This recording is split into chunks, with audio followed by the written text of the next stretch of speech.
তাকান যাবেন গা আর 10 মিনিট কথা কব আরে হো আরে হো আপনাকে চার্জ নাই আমারও চার্জ নাই চার্জ আছে রেডি লিল্লাহে তাকবীর লিল্লাহে তাকবীর এই মেরাজের সাথে একটা আওয়াজ দেন তো যে আমেরিকায় আগুন লাগছে আমরা বলি না আল্লাহ আগুন দিয়ে শেষ করে দেন কারণ ওই শহরে মুসলমানও আছে মাদ্রাসাও আছে কথা বলেন না কেন আজ থেকে 22 বছর আগে এই ক্যালিফোর্নিয়া যখন প্রথম একটা মাদ্রাসা করে আপনারা জানেন কিনা ইতিহাস 22 বছর আগে এই মাদ্রাসাটাকে উৎখাত করে দিয়া মসজিদগুলোকে ভেঙে এই বেঈমান দেখাই দিয়েছিল এখানে আযানদের আওয়াজ চলবে না আমার আল্লাহ দেখেন যেই শহরে আযান বন্ধ করে দেওয়া হয়েছিল ওই শহরে এখন রাস্তার মোড়ে মোড়ে আল্লাহ আযান চালু করে দিয়েছে আল্লাহ এখন আছে না নাই কোরআনের বিরুদ্ধে আল্লাহর বিরুদ্ধে আযানের বিরুদ্ধে যেই নাস্তিক কথা বলবে আল্লাহর বিচার জমিনে হবে কে কে রাজি আছো আল্লাহকে দুই হাত তুলে দাও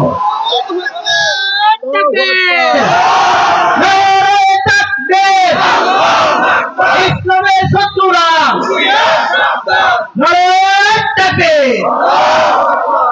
ওই ডুক আবার ঝুলাই রাখছে ওই ডুক খুলে দেবে নিচে বেলা বোরকা ওই ডুক খোল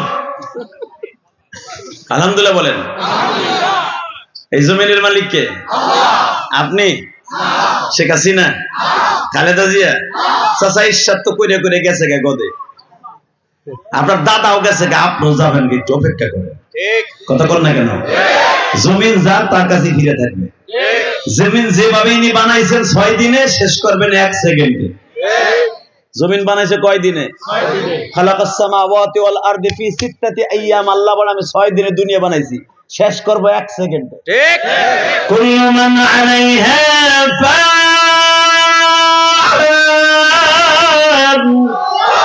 ওয়া ইয়াবকা ওয়াজহু রাব্বিকা যুল জালালি ওয়াল ইকরাম বানাইছি 6 দিনে শেষ করব 1 সেকেন্ডে কোন বলবো ইসরাফিল ফু দিব ভাই কোন হয়ে যাবে ধ্বংস হয়ে যাবে আল্লাহু আকবার বলেন তো আল্লাহ আমাদেরকে maaf করে দেন আমিন এই ভাতিজা এরপরে কি করলি কষ্টকে চাচা শুনেন বাইতুল মুকাদ্দাস যাই দেখি বিলিয়ন বিলিয়ন কোটি মানুষ খাড়ায় দিছে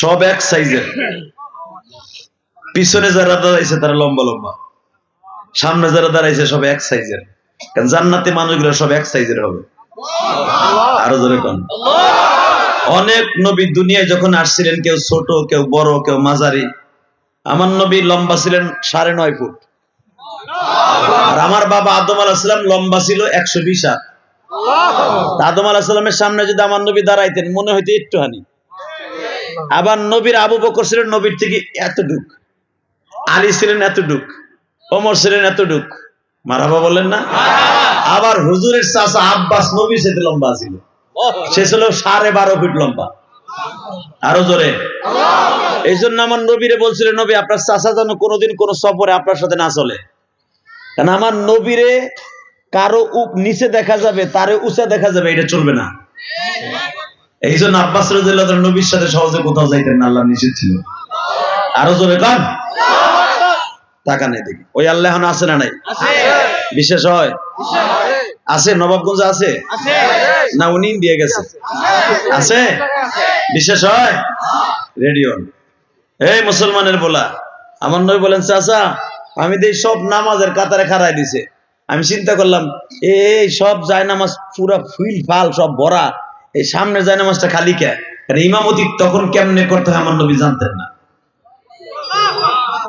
জীবনের প্রথম ইমামতি করবে আমার নবী সুবহানাল্লাহ বলেন না আমার নবী জীবনের প্রথম ইমামতি শুরু করছেন নবী গো ইমামতি দিয়া এইজন্যই তো আমার নবীরে ইমামুল মুরসালিন বলা হয় আমার নবীর আজকে বাংলার জমিনে গালি দেয় ভারতে আকাডার গোষ্ঠী নবীরে চরিত্রহীন কে গালি দেয় নবীরে কয় চরিত্রহীন মুহাম্মদ যেই পরহিত আমার নবীরে গালি দিছে ওই কুত্তাটারে পারলে নবাবগঞ্জ পাড়া ঠিক কথা কন না কেন ওর এই নদীর মধ্যে ফেলাই আধা ঘন্টা খালি চাইপা ধরবো আর মরার আগ পর্যন্ত ছাড়বো না রাজি আছেন না নাই রাজি আছেন হাত ধরে এই মুসলমানের পোলা ভালো করে বুঝো মাইক আনছো ঘোড়ার ডিমের মাইক বেটা, সব সেট একটা শুধু আওতা, সব বাজে সেট বেটা। ঘোড়ার ডিম গলা টাইনে ধরে। এই মুসলমানের বলে এবার তাকান, একসাথে বলতে হবে এই জমিনের মালিক কে? আমার নবী কি চরিত্রহীন ছিলেন? পৃথিবীর কোন মানুষ আমার আল্লাহর বাড়িতে যেতে পারে না, ওয়ানলি ওয়ান আমার নবী একা ছাড়া। মুসা নবী আল্লাহকে দেখার জন্য বহু চেষ্টা করতে পারে নাই, আর আল্লাহ আমার নবীকে দেখার লেগে উপর লয়ে গেছে। সেই নবীরে গালি দিবি, যে আকাটার গোষ্ঠী গালি দিব জায়গায় কল্লা উড়াই দিব। রাজি আছো না নাই? কে রাজি আছো না? বাবু সব আল্লাহকে যাবো দেখা না। বিশ্ব নবীর শত্রুরা হুঁশিয়ার সাবধান, আলেম ওলামার শত্রুরা তাকবীর। এই বাজার এই যে তাকবীরটা দিলেন, এটা কি লস হয়েছে না লাভ হয়েছে?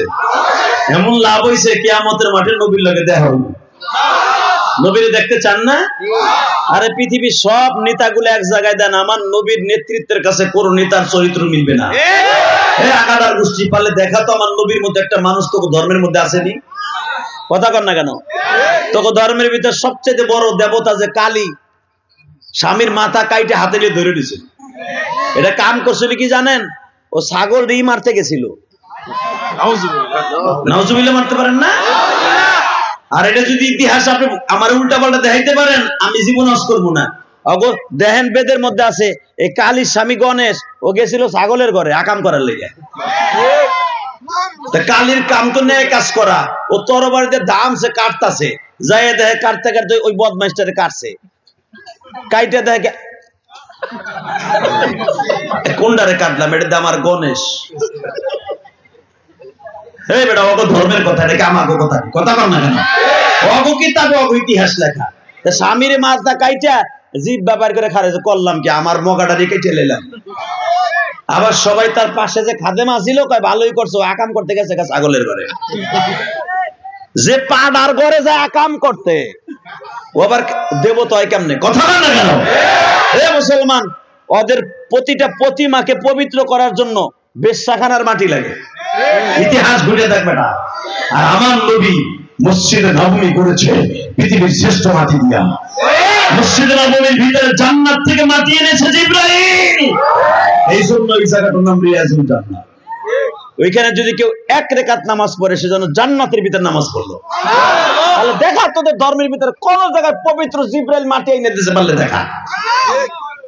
আবার আমার নবীরে গালি দেস, আমার নবীরে গালি দিবি, আল্লাহর জমিনে বিচার হয়ে যাবে। কথা বলে না কেন? ভারতে হাজার হাজার মসজিদ উড়াই দিতেছে, হাজার হাজার মসজিদ আগুন লাগাই দিচ্ছে। আজকে দেখছেন মাগরিবের সময় দিল্লির ভিতরে একটা মসজিদ, শাহী মসজিদ আগুন লাগাই দিচ্ছে, মসজিদ জ্বলতেছে। আমরা এখন পর্যন্ত বাংলাদেশে কোন একটা মন্দিরে আমরা আগুন দেইনি। কোন একটা হিন্দু ভদ্রলোক এই দোহার নবাবগঞ্জ যাই দেখেন মুসলমানের পাশের দোকানে হিন্দু করতেছে, দাঁড়ছে বেচা কেনা করতেছে, কোনদিন একটা টিটকারামূলক কথাও বলি না। তাদের মন্দির আর মসজিদ পাশাপাশি, আজ পর্যন্ত তাদের উলুলির আওয়াজ শুনি। এই আমাদের আজান হয়, তাদের উলুলি হয়, বেলা ডোবার সময় তারা উলুলি দেয়, আমরা আজান দেই, কোনোদিন কই নেই আজানের সময় উলুলি দিবি না, 5 ওয়াক্ত 5 মিনিট পরে দিবি, কোনোদিন বলি নাই। কারণ তোমার ধর্মে আঘাত করা আমাদের ধর্মে নাই। কেন আমার নবীর আঘাত করো? আমার নবীর আঘাত করবি মা তার কল্লা খুলি উড়ে এলাবে। কথা বলে না কেন? এখন আর তোকে দাদা বাবু সরকার নাই।